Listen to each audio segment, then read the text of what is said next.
Hello, Daredevil fans, and welcome back to another episode of the Zone Team Movie Entertainment with me, your host Jonathan. Once again, bringing you my thoughts and review for this week's episode of Daredevil Born Again, Season 2, Episode 3. 2 episodes this week, folks.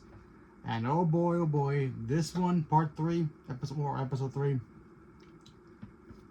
crazier. Very, very crazy. So, okay, so let's get started. Spoilers if you have not caught up to Daredevil Born Again, because honestly, if you're not watching this, I have no idea why.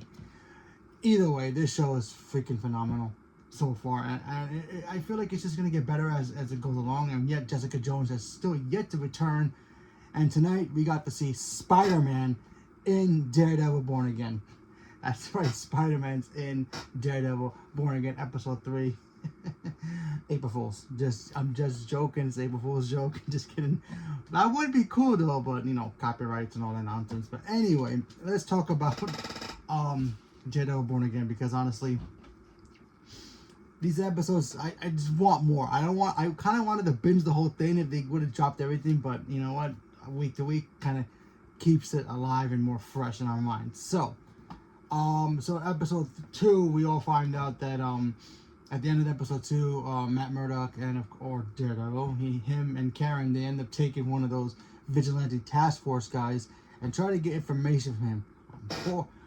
Unfortunately for their side, they kind of got the information kind of quickly, because the guy was like, listen, I want to be on your side. I'm sick and tired of these guys.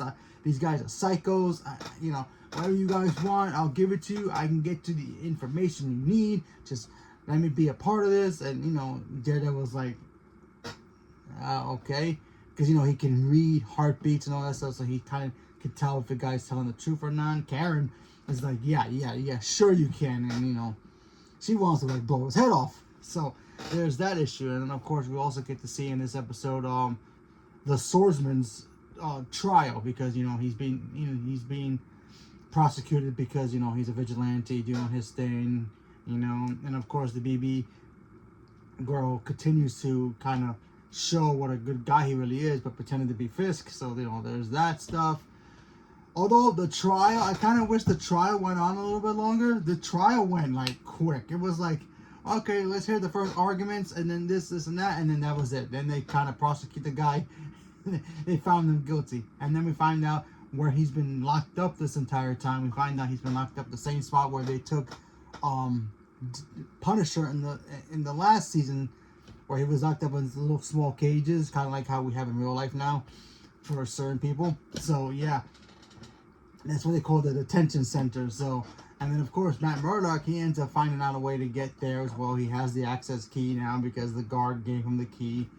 He ends up going to not only try to find him, but also White Tiger's niece's aunt is also in there, because she was with her, or White Tiger's niece, in a deli, and the deli owner also got arrested, and he ends up in that prison as well. So yeah, go figure. Now they're just taking random people off the streets, because why? They don't, because they can.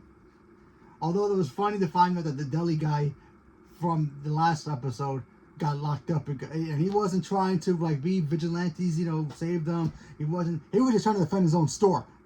And a vigilante task force guy came in, arrested him because he had a gun in his hand, and he whacked him in the face with the gun, and then he took him to jail. And then of course, White Tiger's niece's aunt attacked him, and then she gets arrested too. So she ends up there, and of course, the niece ends up getting the medallion of the White Tiger, kind of suiting that she's gonna become the next White Tiger, like how she is in the comics. So White Tiger technically came back, folks. So that's kind of cool. She ends up helping Matt and Karen help break out everybody out of that prison detention center. Of course, the vigilante task force shows up at the end. They start fighting, and then of course, Swordsman starts helping out as well. Very clean, very cool how he does this thing. He's great. So there's that. And then of course we get to see Fisk continue, trying to downplay certain things that a lot of people kind of question. He's, why is he not taking, emergency funds from the government and all that stuff? And he has his own ways of dealing with it. So that was kind of interesting to see. And then, of course, with him, I feel like he can just blackmail anybody and get his thing. We didn't see Matthew Lillard in this episode at all, so that was kind of interesting to see that he's not back in this episode. We got to see I guess the therapist who interviewed the swordsman. She's kind of dealing with some stuff, and somehow, some way, I don't know how, maybe they explained it and I missed it. She's got Muse's mask, because remember, Muse attacked her when she was dating Matt Murdock back in the day, in the first season. So she has his mask. A lot of theories out there that she might end up being the next Muse. I'm not sure. So that was there, and that was that. So that was kind of interesting to see that. Vanessa Fisk is continuing to be my favorite villain right now.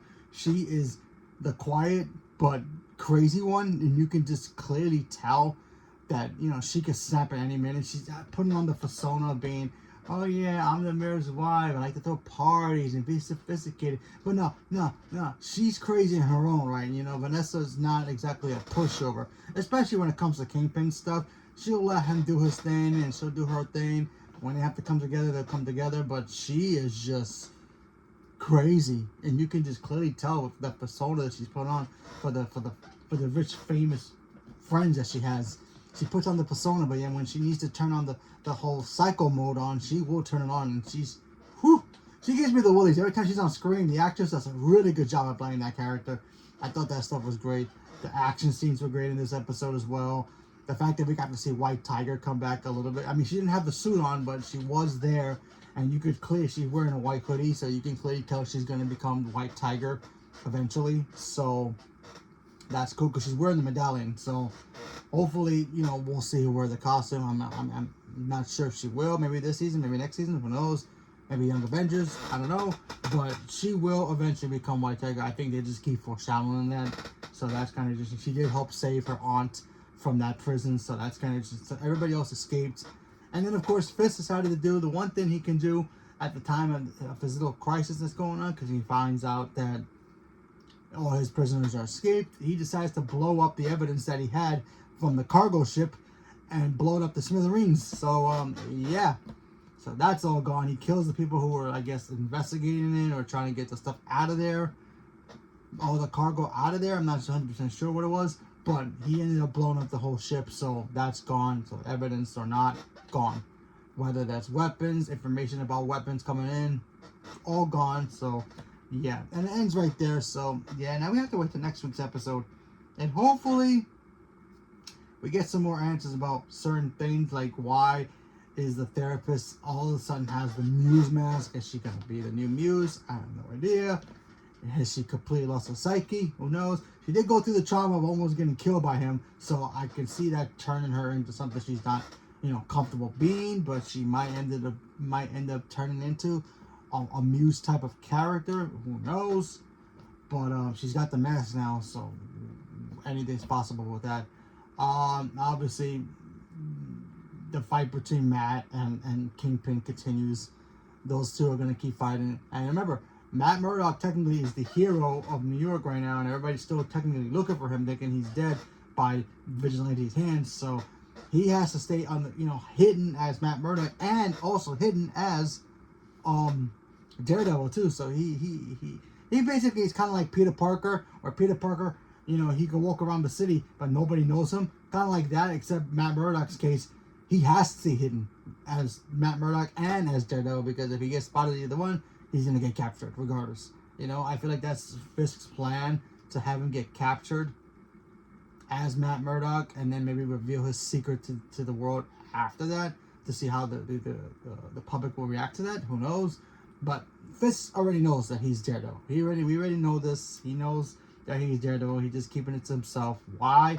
We don't know. There's a bigger plan behind it. We have to wait and see. But still, it's a very good episode. And the fact that, Fisk, he's just continues to play chess with everybody, and he's one step ahead of everybody. And I don't know how Matt's going to stop him. I mean, maybe by season 3, he'll no longer be the mayor, and that could make him more dangerous by the end. The end of this season, he could not be mayor. Maybe he gets busted or something. But then again, by season 3, which we all know we're going to get, he could become more dangerous than he already is, because we know from what we know from the original show, that he was already dangerous, and then you made him mayor, you made him even more dangerous. You take that power away from him, you're going to make him even more dangerous. So it's going to be a very hard way to find Matt to try to find a way to stop Kingpin from being Kingpin, period. And either killing him or doing something, locking him up and throwing away the key, put him in the prison where all the super meta villains are in the Avengers world. Who knows? But still, he's got to be stopped somehow. I think he's going to lose the mayorship at the end of this season. Not sure 100%, but I'm just taking a guess. And that's going to make him more dangerous in season 3. So, leave me a comment below. Let me know what you guys thought about this episode. Are you guys looking forward to seeing Daredevil Born Again Season 2? Because right now, it's starting to really cook. And I think it's really, really great to see everything go down. We also get kind of a mention about Punisher and where is he at and why is he hiding. We all know where he's at. We're gonna find out why he just disappeared from that cell that everybody got locked up in. He disappeared first. He got caught first, and he got escaped first. So we're gonna find out pretty soon in May that why he left wherever he's at. Maybe he's in Jersey or something. Who knows? But wherever he's at, we're gonna have to find out where and why he's not in New York. Well, before Spider-Man stuff. Either way, good episode today. I'm excited to see what happens next week. So leave me a comment below. Let me know. Stay tuned for more. Thank you very much, and have a good day.